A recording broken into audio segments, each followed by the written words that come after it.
As long as I can remember, I've always been interested in video games. As a child growing up, I spent a lot of my time watching my cousins play games. As time passed, my parents gifted me an iPad. This would be my first ever platform of gaming.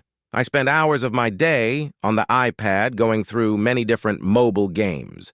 My family would say I was addicted to my iPad. Later on, I received an Xbox for my birthday. Just like my iPad, every day after school I would go straight to playing video games.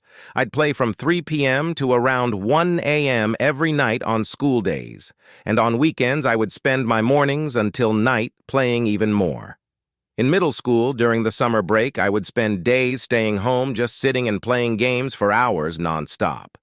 This habitual addiction for video games would hinder my eating habits, and I would often skip meals during the day.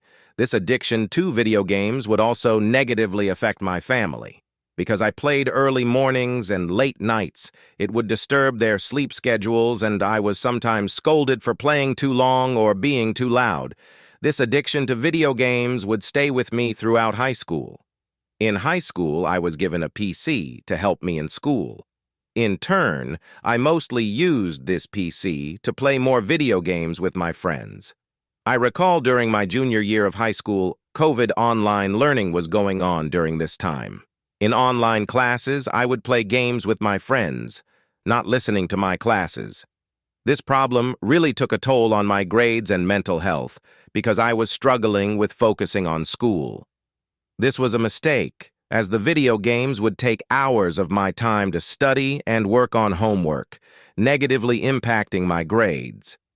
Because I didn't want to fall behind in school, I had to compensate for the amount of time I spent on video games.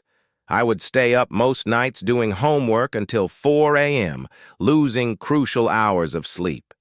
This was one of the lowest points in my life as my mental health was very low.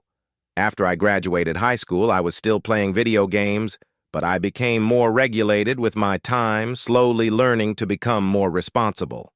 I slowly played less video games as time passed.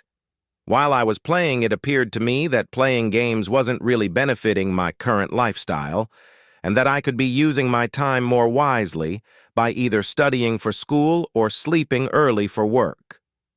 Video games were just not aligned in my goals anymore, and I essentially quit.